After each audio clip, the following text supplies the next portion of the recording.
দেখেন আমরা ব্যবসায়ী, আমাদের আসলে রাজনীতির পিছনে বেশি ধাবিত হওয়ার চিন্তা করার দরকার আছে বলে আমি মনে করি না। এবং রাজনীতির পিছনে সময় নষ্ট না করে আসেন যাদের যেটা কাজ তাদেরকে সে কাজ করতে দেন। আমাদের টোটাল মাইন্ডসেটের মধ্যে পরিবর্তন আনার দরকার আছে। Employment generation should be hour top most national agenda. Bangladesh কিন্তু প্রচুর সংখ্যক উদ্যোক্তার জন্ম দিতে সক্ষম হয়েছে। আমরা যদি পৃথিবীর অন্য যে কোনো দেশের সাথে যদি আমাদের দেশের ওয়ান স্টপ সার্ভিসকে তুলনা করি, আমরা জাতিগতভাবে অনেক পিছিয়ে আছি, রাইট? সো আমরা ধরেন যদি মনে করেন যে আমরা কেন সিঙ্গাপুর হব না, কেন আমরা ভারতের সাথে আমরা এগিয়ে যাব না, কেন আমরা থাইল্যান্ড হব না, কেন আমরা মালয়েশিয়া হব না, কাজগুলোকে যদি একটু সহজ করে না নিয়ে আসি তাহলে কিন্তু আমাদের যতই ওয়ান স্টপ সার্ভিসের কথা আমরা বলবো না কেন কোনো উপকার হবে না। আমাদেরকে কিন্তু একদম কাজের রুটে গিয়ে আমাদের কিন্তু আঘাত করতে হবে, যেন ব্যবসায়ীরা কিন্তু সহজভাবে ব্যবসায়িক কর্মকাণ্ড পরিচালনা করতে পারেন। সেই জন্য কিন্তু আমাদের কিন্তু কিছু জিনিসকে সহজ করতে হবে। আমাদের ট্রেড লাইসেন্স নেওয়া, আমাদের সিটি কর্পোরেশনের অ্যাপ্রুভাল নেওয়া, আমাদের ফ্যাক্টরির পারমিটগুলো হওয়া, আমাদের এনভায়রনমেন্ট লাইসেন্সগুলো নেওয়া, আমাদের পরিবেশ ছাড়পত্র গ্রহণ করা, সব ব্যাপারে আমি বলবো যে আমাদের কিন্তু ওভারঅল মাইন্ডসেটটাকে একটু চেঞ্জ করতে হবে। বিকজ আমি মনে করি যে এটা হলো 2024 সালের বাংলাদেশ। এখানে কিন্তু আমাদের অনেক মানুষের কিন্তু কর্মসংস্থানের সুযোগ করে দিতে হবে। ব্যবসায়িক পরিমণ্ডলে কিন্তু এখন আমরা কিন্তু প্রতিযোগিতার সম্মুখীন। আমাদের কিন্তু প্রতিবেশী রাষ্ট্র ভারতও কিন্তু সেম বাজারে প্রতিযোগিতা করছে, ভিয়েতনাম করছে, কম্বোডিয়া করছে, থাইল্যান্ড করছে। এদের সকলের সাথেই কিন্তু আমাদের ফাইট করে কিন্তু এগিয়ে যেতে হবে।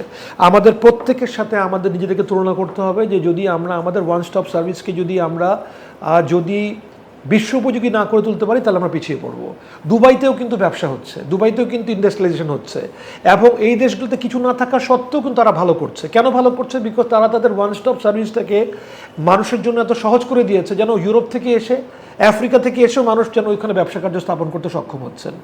আমরা বাংলাদেশে আমরা পারছি না। আমরা পারলেও আমরা কিন্তু আমাদের টোটাল মাইন্ডসেটের মধ্যে পরিবর্তন আনার দরকার আছে। আমরা যারা ব্যবসা করি আমাদের মাইন্ডসেট পলিটিক্যাল মাইন্ডসেটটা কিন্তু পার্থক্য থাকে। বিকজ আমরা হলাম সে থাকবো না খুব বদ্ধ ঘরে দেখবো এবার জগৎটাকে, এই ধরনের একটু মাইন্ডসেট থাকে আমাদের। সো আমার মনে করি যে বাংলাদেশ অনেক বিগত স্বাধীনতা উত্তর বাংলাদেশে আমরা ভালো করেছি, বাট তারপরেও কিন্তু আমরা বিশ্বমানের কিন্তু হতে পারিনি। আমি মনে করি যে আজকের দিনে বাংলাদেশ কিন্তু কেবলমাত্র বাংলাদেশকে নিয়ে চিন্তা করলে হবে না। আমি মনে করি আজকে বাংলাদেশের সময় এসেছে আমরা এখন ইউএই নিয়ে চিন্তা করব, ইউনাইটেড আরব এমিরেটসে চিন্তা করব যে ইউনাইটেড আরব এমিরেটসে যদি মানুষজন যদি ব্যবসা করে যদি স্বাচ্ছন্দ্য বোধ করেন তাহলে বাংলাদেশে স্বাচ্ছন্দ্য বোধ করবেন না কেন, রাইট? এবং আমরা কি করলে আমরা ব্যবসায়িক পরিমণ্ডলে আমাদের ব্যবসাকে আমরা এত সহজ করব যে যেন মানুষজন যেন ইউইতে ব্যবসা স্থাপন না করে বাংলাদেশে করতে উদ্বুদ্ধ বোধ করবে। আমি মনে করি যে বাংলাদেশ এমন একটা দেশ যে এখানে কিন্তু অধিক মানুষের কর্মসংস্থানের ব্যবস্থা কিন্তু এদেশে করতে হবে। বিকজ আমরা 17 কোটি 18 কোটি লোকের বাংলাদেশ। আমাদের কিন্তু এখনও কিন্তু আমি মনে করি that employment generation should be hour top most national agenda. আমরা কর্মসংস্থানের সৃষ্টি করব। আমরা আগামী দিনে আরও 50,000 মানুষ, আগামী দিনে আরও 1 লক্ষ মানুষকে আমাদের প্রাণার ফেলে সাথে আমরা সংযুক্ত করব। কিভাবে করব? আমরা আজকে চেষ্টা করব যে তাদেরকে যেন লেবার ইন্টেন্সিভ শিল্পে আমরা যেন নিয়ে আসতে পারি।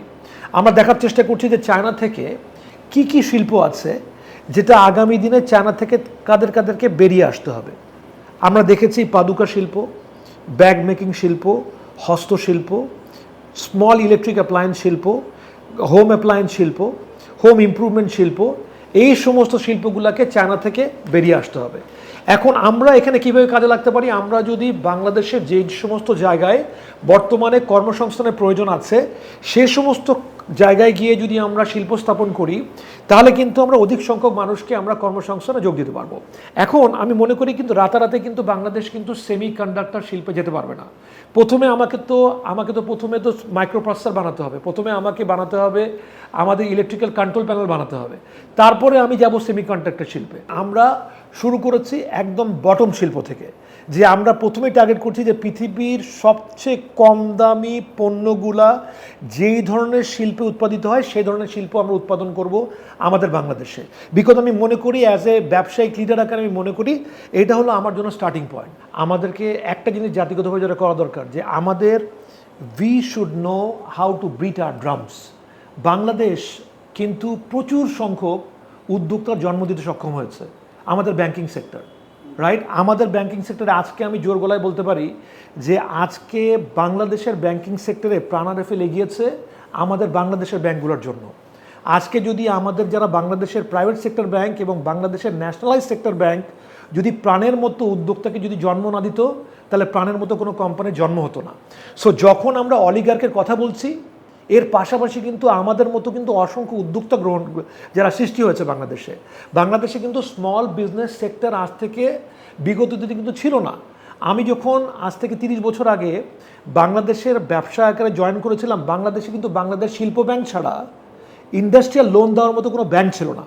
আজকে প্রত্যেকটি প্রাইভেট ব্যাংকে ইন্ডাস্ট্রিয়াল সেক্টরকে লোন দেওয়ার জন্য বিভিন্নভাবে গড়ে উঠেছে। আমরা সময় মতো ব্যাংকের থেকে লোন নিয়েছি, কড়াই গণ্ডায় প্রতিশোধ করেছি। বাংলাদেশের কোনো ব্যাংক বলতে পারবে না যে প্রাণারেফেলের কাছে তার একটা পয়সা পাওনা আছে। আমরা মনে করি যে অল্প কিছু লোক ছিল যারা হয়তো ব্যাংকিং সেক্টর থেকে কিছু সুবিধা তারা লাভ করেছে, বাট দ্য সেম টাইম আপনি ব্যাংকিং সেক্টর একটা ভালো সেক্টর ছিল। এখন কোনো ভালো উদ্যোক্তা যদি, আমি সকলকেই ধন্যবাদ জানাই, আমি মোবারকবাদ জানাই এবং আমি উৎসাহিত করি যে ব্যাংকিং সেক্টরে যারা আমাদের মতো ঋণ গ্রহীতা আছেন, আপনাদেরকে বলবো যে যদি আমরা আগামী দিনে সুন্দর বাংলাদেশ চাই, আসেন সুন্দরভাবে লোনটা গ্রহণ করেন, আগামী দিনে ঋণটাকে গ্রহণ করেন, ঋণটাকে কাজে লাগান, কাজে লাগিয়ে দেশটাকে আরও বড় করে তোলেন।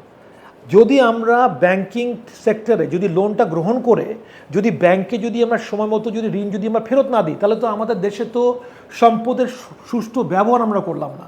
সো যদি আমাদের দেশের ব্যবসায়ীদের মধ্যে যদি এই মানসিকতা সৃষ্টি হয়, আমি মনে করি আমি বাংলাদেশে অনেক ভালো ব্যবসায়ীকে চিনি যারা বাংলাদেশের ব্যবসায়িক পরিমণ্ডলে যারা ভালোভাবে লোন গ্রহণ করে দেশকে এগিয়ে নিয়েছেন, নিজেদের ব্যবসাকে এগিয়ে নিয়েছেন, আমি তাদেরকে সাধুবাদ জানাই। আমি বলি যে দেশ একটা ট্রানজিশনের মধ্যে দিয়ে গিয়েছে। 15 বছর আমাদের একটা সরকার ছিল, তারপরে একটা নতুন সরকার এসেছে। আমি মনে করি এই সরকার ব্যাপকভাবে চেষ্টা করছেন এবং দেশকে এগিয়ে নেওয়ার চেষ্টা করছেন, তারা রিফর্ম করছেন, তারা চেষ্টা করছেন। আমাদের ব্যবসায়ীদের উচিত আমাদের তরফ থেকে তাদের প্রতি যতটুকু সম্ভব আমার সহায়তার হাত বাড়ায় দেওয়ার চেষ্টা করা উচিত, তাদের প্রতি ব্যাপকভাবে পজিটিভ থাকা উচিত। বিকজ আমি মনে করি দ্যাট বাংলাদেশকে কিন্তু আগাতে হবে। আমাদের সামনে কিন্তু টার্গেটগুলো অনেক বড়, আমাদের কিন্তু ফিরে আসার কিন্তু কোনো সুযোগ নাই, আমাদের কিন্তু পিছপা হওয়ার কোনো সুযোগ নেই। দেশ কিন্তু আগাতেই হবে। সো যদি দেশকে আগাতে হয় তাহলে কিন্তু এই সরকারকে কিন্তু সফল হতে হবে, তাদের সামনে যে অভীষ্ট লক্ষ্য আছে একে অপরের লক্ষ্যগুলো পার হতে হবে। এবং আমি মনে করি তারা অলরেডি কিন্তু কিছু সুফল তারা আমাদেরকে দিয়েছেন। এবং যদি আমরা সকলে মিলে যদি চেষ্টা করি, রাইট, এবং যারা চাঁদাবাজি করছেন তারাও যদি সঠিক রাস্তায় যদি ফিরে আসেন, আমার মনে হয় আসলে আমার দেশটা একটা সুন্দর দেশ হবে। আমরা চাঁদাবাজির শিকার হচ্ছি, আমরা চাঁদাবাজি নিয়ে কথা বলছি, চাঁদাবাজি নিয়ে সংলাপ করছি, সমাধানও পাচ্ছি। আজ থেকে 1 মাস আগে ঢাকা চেম্বারে একটা মিটিং করেছিলাম। আমি মিটিংয়ে বলেছিলাম দ্যাট আমাদের ল অ্যান্ড অর্ডারের ব্যাপক কষ্ট হচ্ছিল আমাদের, বাট উত্তর কিন্তু আমাদের অবস্থার পরিবর্তন হচ্ছে, আমরা এগিয়ে যাচ্ছি। দেখেন, আমরা ব্যবসায়ী, আমাদের আসলে রাজনীতির পিছনে বেশি ধাবিত হওয়ার চিন্তা করার দরকার আছে বলে আমি মনে করি না। পারিপার্শ্বিক অবস্থার যাই থাকুক না কেন, আমরা পজিটিভ মাইন্ডসেট নিয়ে আমরা এগিয়ে যাব, রাইট। আমাদের ব্যবসা ভালো, আমাদের কর্মসংস্থানও ভালো, আমরা আরও অধিক মানুষের কর্মসংস্থানের সুযোগ আমাদের প্রাণারেফেলে আমরা করছি এবং আমরা করে যাব। আমাদের কোম্পানিতে আমরা সিদ্ধান্ত গ্রহণ করেছি যে দেশের বর্তমান অবস্থায়ও আমাদের গতির ধারা আমরা অব্যাহত রাখবো। সকল ব্যবসায়ীদেরকে বলতে চাই যে আসেন আমরা আরেকটু বেশি পজিটিভ হয়ে যাই, আমরা আরও বেশি পজিটিভ থাকি। বাংলাদেশের নেগেটিভ হওয়ার কোনো দরকার নাই এবং নেগেটিভ হওয়ার কোনো সুযোগ নাই। আমরা যারা যদি ব্যবসায়ীরা যদি পজিটিভ হয়ে যাই, তাহলে কিন্তু দেশের এমপ্লয়মেন্ট ভালো হবে, দেশের পরিবেশ ইমপ্রুভ করবে। এবং রাজনীতির পিছনে সময় নষ্ট না করে আসেন যাদের যেটা কাজ তাদেরকে সে কাজ করতে দেন। বাংলাদেশে অনেক রাজনীতিবিদ আছেন, পলিসি মেকার সরকারের ক্ষেত্রে আমার একটাই পরামর্শ যে আপনারা যাই করেন না কেন, আপনারা একটা ল অ্যান্ড অর্ডারটাকে ডেভেলপ করার চেষ্টা করেন, আপনারা আইন শৃঙ্খলা পরিস্থিতিকে ডেভেলপ করেন এবং আপনারা চেষ্টা করেন খুব দ্রুত দেশটাকে একটি গণতান্ত্রিক দেশ আকারে পরিণত করার চেষ্টা করেন। বিকজ আমি মনে করি যে আসলে বর্তমানে আমাদের দেশে যে ধরনের সরকার বিদ্যমান আছে, এই ধরনের সরকার তো আসলে সাস্টেনেবল না, বিকজ এটা তো আসলে রিপ্রেজেন্টেটিভ গভর্নমেন্ট না। সো যত তাড়াতাড়ি সম্ভব আমরা একটি রিপ্রেজেন্টেটিভ গভর্নমেন্টের কাছে ফেরত যেতে পারি, এটা আমাদের দেশের জন্য অবশ্যই ভালো হবে এবং আমরা ভালো করব। দেশটাকে যদি একটা সুন্দর একটি গণতান্ত্রিক দেশ আকারে যদি রূপান্তরিত করতে পারি, তাহলে আমার মনে হয় হরতালও কমে যাবে, তাহলে মনে করেন মানুষের মধ্যে আনরেস্টও কমে যাবে, এবং সকলের মধ্যে আমি যেটা রিকোয়েস্ট করতে চাই, দেখেন আনরেস্টের অবস্থাটা কিন্তু ভালো না, বিকজ আনরেস্ট শব্দটাই কিন্তু আনরেস্ট, রাইট? সো আমরা মনে করি যে যদি আমরা আনরেস্ট থেকে বেরিয়ে আসতে পারি, আমাদের মধ্যে যদি আন্দোলন সুলভ মানসিকতা থেকে বেরিয়ে এসে গঠনমূলক কথোপকথনের মানসিকতা যদি গড়ে তুলি, আমার মনে হয় দেশটা আরও সুন্দরভাবে এগিয়ে যাবে। যখন আমি দেখি দেশের মধ্যে আনরেস্ট হচ্ছে, আমাদের মধ্যে কেবলমাত্র মিছিল মিটিং হচ্ছে দেশের মধ্যে, এটা কিন্তু বিদেশের উদ্যোক্তাদেরকে কিন্তু বাংলাদেশের পিছনে কিন্তু পিছপা করে। সো আসেন যদি একটি সুন্দর দেশ আকারে যদি আমরা গড়ে তুলতে পারি, যে দেশে কিন্তু কোনো আনরেস্ট নাই, এবং এই আনরেস্টটাকে দমিত করার জন্য সর্বশ্রেষ্ঠ উপায় হলো গণতন্ত্র। এই গণতন্ত্রের চর্চা যখন দেশে ফিরে আসবে, আমার মনে হয় আমাদের আদেশে আনরেস্ট আরও কমে আসবে।